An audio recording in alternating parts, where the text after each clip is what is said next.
Hey, folks, welcome to Housecoat Chat. Your dude in the housecoat, the dude abides. And yes, folks, I am happy. Happy, happy, happy, peeps. Yes, why? Because another one bites the dust. Another one bites the dust. Yes, folks, another one bites the dust. Marco backdated Mendocino has resigned from the Liberal Party. Woo! Another one. Yes, folks, it's a cheer day. Yes, it is. It may not be earth shattering in a way or whatever else you want to call it, but it is a political hit to Justin Trudeau and the remains of the Liberal Party. And I, for one, could not be any happier than I was the day Chrystia Freeland has resigned.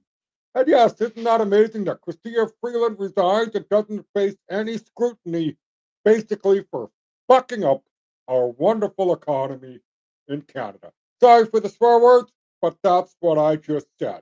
Fucking up. Right? Marco Mendocino backdating documents to try and cover up his own ass.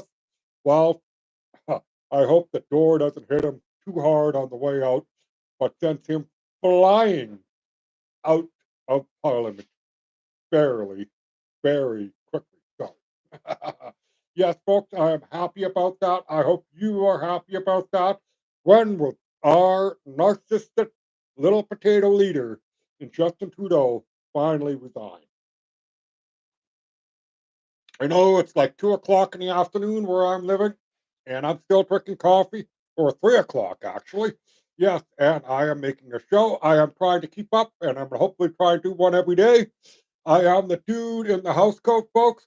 I am just somebody who's rambling on for funsies and for entertainment purposes, and for your researching, right? That's what I'm here for. I'm not going to try and give you all the details of all the stories and flash up things on the screen. Those things are coming, but I want to tell you the most important thing that's coming from me. I think it's important. That's why I'm sharing it. I hope you think it's important, and I hope you do look into it and research.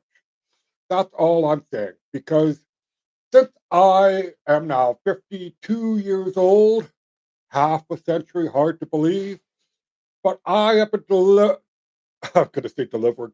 I have been reading the newspapers since I was like 10 years old.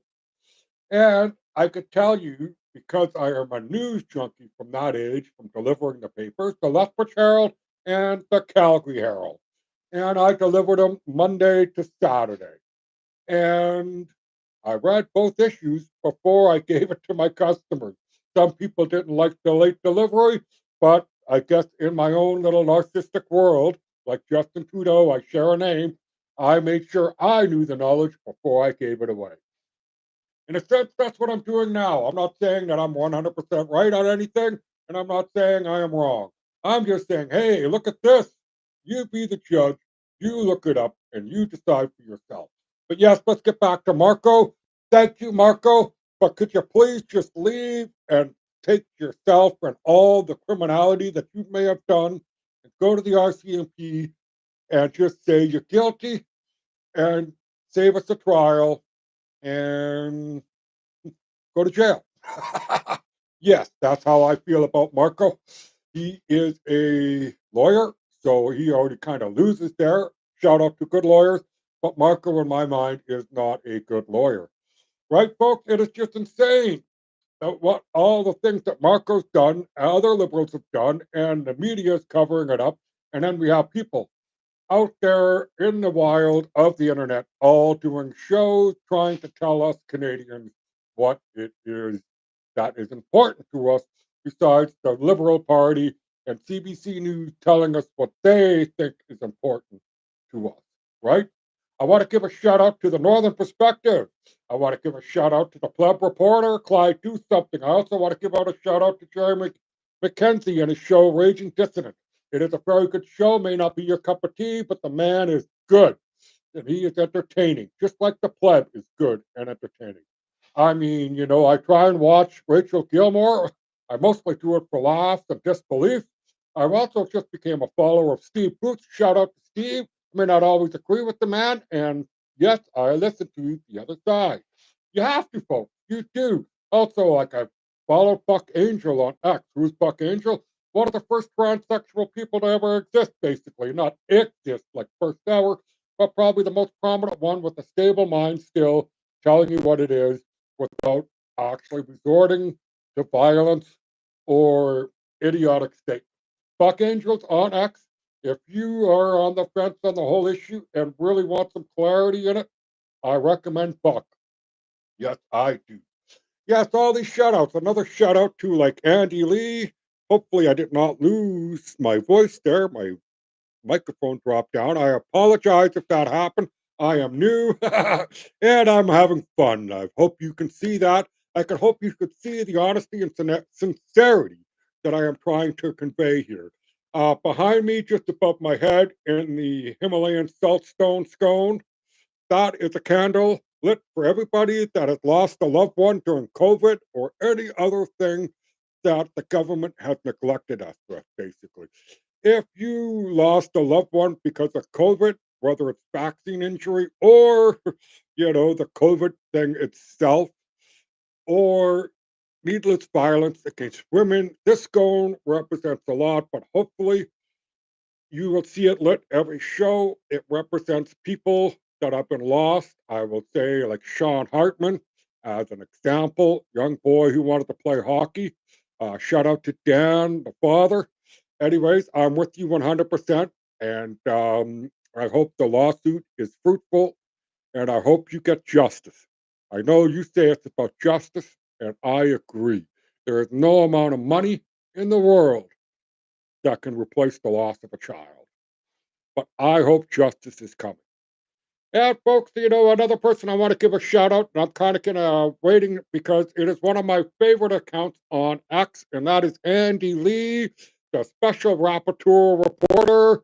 Yes, folks, Andy Lee has been deep diving the foreign interference, deep diving all the corruption scandals within all the green energy, all the stuff that's going on within the Liberal Party. A huge shout out to this person. I really wish I could ride her coattails and learn how she digs up information. She is a saint. You know what, folks? I think Andy Lee deserves a recognition in the journalism industry for her hard hitting stories, facts, and digging up. If you have not followed Andy Lee on X, I highly recommend it. She is good at what she does. Kind of like a Whitney Webb, if you know that name. That's another shout out there. If you want to know stuff about Jeffrey Epstein and a whole host of things on the American side, or like the world thing, like World Economic Forum and Epstein, Whitney Webb is a very good reporter. Redacted in the news is good. And stuff like that, way better than our mainstream media. I don't know if you caught this the other day, but there's that Senator Kennedy. I think he's from New Orleans. Old Kennedy, love him. He's kind of like he looks like Matlock in a way, right? If you're old as me, you remember Matlock. But yeah, the other day he was interviewing reporters, or I mean, reporters were interviewing him. But at the start of the press conference, he was kind of asking who everybody is, and like who are you, and let's just make sure I'm on my right side, right? And he goes over here, and then who are, and he's like, oh, I'm from NBC News, and he's like, oh, strange, you're on the right side. Usually you're over here. And everybody laughed, and then he's like, I don't get it. And Kennedy's like, I don't think you ever will. And it's just hilarious because NBC News is left wing all the way, right? And he took a dig at him because the reporter was on the right side. Yeah, a little bit of humor. You have to see it. Maybe I didn't explain it quite well, but who cares? I love that old senator, his way with words. I've listened to him many a times speaking on YouTube on a variety of issues, whatever committee meeting that the Americans have on their side of the government. Because, like I said, I am a news junkie and I watch a lot. CPAC, I watch a lot of because mainstream Canada news sucks. You have to find Northern perspective. You got to go look at the pleb. You got to look at Clyde, do something. You got to look at a whole host of people out there that are willing to give you some information. You know, Jeremy McKenzie does a podcast 3 hours long, almost like 3 times a week. The guy is an energy and a force, and I highly recommend you to listen to him because He's ahead of the curve. He's blunt. He is honest and entertaining. I don't. I mean, I don't know what else to say. I don't always agree with him. I'm not trying to say he's a saint and all that. But what I am saying is that he's got some very good things to say, and you should listen. Right? Right? That's the best way to put it. It's like listening to Justin Trudeau speak French. You don't really want to listen, but you want to listen because when Justin Trudeau speaks in French, usually the truth comes out of his mouth. That's what I've noticed. Yes, folks. And what about the Cybertruck explosion? Let's just touch on that, right? What a day. Marine veteran, right, brings a 50 cal pistol to shoot himself. Homemade explosives with fireworks and gas canisters in a Cybertruck. Now, those Cybertrucks all have internal cameras, which apparently Tesla can still access. So, what will be really interesting in the near future, hopefully within the next day, we will actually see an inside footage of that camera, right? I mean, a 50 caliber Desert Eagle to use to shoot yourself. Well, I guess you don't want to leave dental records. What's strange about the whole thing, folks, if you really don't know, and I recommend going down the rabbit hole, is the gentleman just had a child. He's a new father. He got promoted to a division leader within his rank and group on Fort Bragg. That's strange. Like, life should be good for this fellow, right? But we do not know what goes on in everybody's mind, right? That's why be kind to people because you don't know the battles that they are facing. Anyways, also what's interesting about all the Cybertruck stuff and the explosion, besides the, bad IED, the 50 caliber handgun, while his passport and other ID kind of survived the explosion fire. Guns melted in the back, like guns, I guess, were still in the back of the truck. It doesn't make a lot of sense. Also, what doesn't make sense, and there has to be some kind of connection here because a long time ago, if you remember, when they said they will no longer allow you to pack and carry on bases, we have that shooting that happened at Fort Bragg, and that individual was Muslim, Islamic, extremist, whatever you want to call it. I really hate to say it that way. I'm not trying to downplay Islam. The good people that actually are decent and don't follow extremism, but just want to live in this world and get along with everybody. But he was a Muslim, Fort Bragg. The stuff that happened in New Orleans, that gentleman was Fort Bragg, Army veteran, Muslim, and according to what I've read so far on X, he has a bunch of extremist views. What also is strange about New Orleans is why were the barriers sent for maintenance on New Year's Eve? Like not sent for maintenance. Why were they being going to have a state of maintenance for these barriers to prevent vehicles from traveling into certain parts of the downtown New Orleans? I don't know the whole layout, but you got to admit it's strange that barricades that are usually up for the Mardi Gras, New Year's, and a whole host of other celebrations that go on with the New Orleans that they were down. That's very, very strange. And then you got to go back and think about the golf course shooter that tried to take out Trump, where the Secret Service couldn't even shoot the guy themselves from like feet away. Look it up, folks. It's out there. But he also visited Fort Bragg a couple of dozen or more times, almost 100 times. Look, Suzu walked in, my cat, and yes, folks, that is strange, the Cybertruck explosion. But let's get back to the beginning of what I said about the Cybertruck explosion. And that is there's cameras inside the Cybertruck that Tesla can actually look into. And hopefully we will see. Hey Susie, what you doing over there? Hey, Susie, what you eating? Oh, let me check my cat. Susie, what do you got? No. Oh,